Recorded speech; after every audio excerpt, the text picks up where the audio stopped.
தற்போதைய செய்தியை பார்க்கிறோம். கார் விவகாரத்தில் செய்தியாளர்களை சந்தித்து மயிலாடுதுறை டிஎஸ்பி சுந்தரேசன் விளக்கம் ஒன்றை அளித்திருக்கிறார். அதில் தன்னை அதிகாரிகள் டார்கெட் செய்வதாக குறிப்பிட்டிருக்கிறார். கூடுதல் விவரங்களோடு செய்தியாளர் கிருஷ்ணகுமார் இணைந்திருக்கிறார். அவரிடம் பேசலாம்.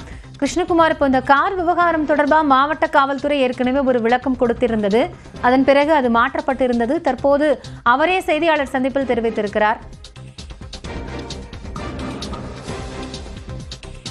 விவரம் என்ன கிருஷ்ணகுமார்? காயத்ரி, மயிலாடுதுறை டிஎஸ்பியாக உள்ளவர் சுந்தரேசன். இவர் கடந்த 9 மாதங்களாக மயிலாடுதுறை டிஎஸ்பியாக பணியாற்றி வருகிறார்.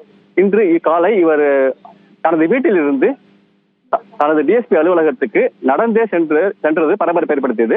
இந்த விஷயமானது சமூக வலைதளங்களில் பரவலாக பரவியது. இது பெரும்பாலான மீடியாக்களிலும் இந்த செய்தியானது வெளியானது.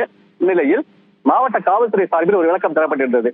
அந்த விளக்கத்தில் டிஎஸ்பிக்கு ஏற்கனவே ஒரு அலுவல் பணிக்காக அவர் பயன்படுத்தி வந்த வாகனத்தை ஒரு வாரத்துக்கு முன்பு எடுத்துக்கொண்டதாகவும் அதற்கு மாற்று வாகனம் ஏற்பாடு செய்து தரப்பட்டதாக கூறப்பட்டது. இந்நிலையில் இன்று காலை அவரது பழைய வாகனமே மீண்டும் அவரது அலுவலகத்தில் ஒப்படைக்கப்பட்டு விட்டதாகவும் மாவட்ட காவல் கண்காணிப்பாளர் அலுவலகத்திலிருந்து அறிக்கை ஒன்று தெரிவித்திருந்தார்கள். இந்நிலையில் டிஎஸ்பி சுந்தரேசன் தற்போது செய்தியாளர்கள் சந்தித்து வருகிறார். அவர் கூறும்போது மாவட்ட காவல்துறை சார்பில் வெளியிடப்பட்டுள்ள அறிக்கை முற்றிலும் உண்மைக்கு புறம்பானது என தெரிவித்துள்ளார்.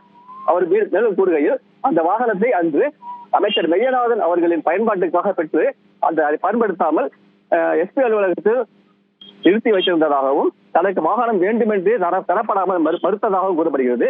மேலும் அவர் இன்று காலை அவர் வீட்டிலிருந்து நடந்து வந்த தகவலை எந்த செய்தியாளருக்கும் தெரிவிக்கவில்லை என்றும் இப்போதுதான் தான் செய்தியாளரை சந்திக்க வேண்டிய நிர்பந்தத்துக்கு உள்ளாக்கப்பட்டுள்ளதாகவும் தெரிவித்துள்ளார்.